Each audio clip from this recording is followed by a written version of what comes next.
এবারের আত্মসমর্পণ অনুষ্ঠানে প্রথমবারের মতো একজন নারী জলদস্যু আত্মসমর্পণ করতে যাচ্ছে। এখন তাদের পক্ষে সর্বশেষ রয়েছে রহিমা খাতুন, বাঁশখালী।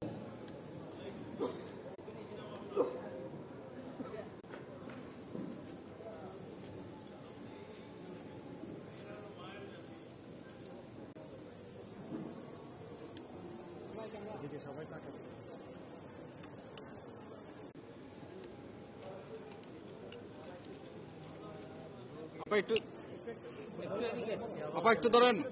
এদিকে তাকান স্যার একটু ধরেন, স্যার, একটু ধরেন, একটু দিকে তাকান, এদিকে তাকান।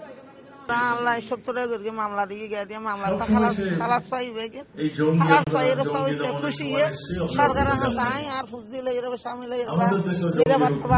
বালা বাবু চলি বেলা বলে আনি রে বালা বাচ্চা চাইবিল্লা বলি আর তো কেস মামলা কিছু নাই আর খুশি আগের জীবন ও কেস মামলা দিত দুঃখ দান্দা করে বুঝিয়ে বাদ দিতে বাকি না বলে 70 লাখ কিছু করে নেওয়া পারে দেয়াল দেয়াল হারিয়ে বা বাংলা টাংলা খালাস পাইয়ে আনি বালা মতো এখন আর ফুটলে আনি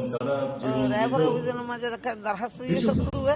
ইয়ে না বলি আর আবার সরকার কিছু করবে না সরকার হাতে নিয়ে দিচ্ছে 600 খুশি আইয়ের কি করবে আত্মসম্মান করে আই আর ফুটলে শত্রু রাইট পারিবা বালা মতো শত্রু দর্শনে কে কিছু করে আর বামলি না বলে আনি রে বাচ্চা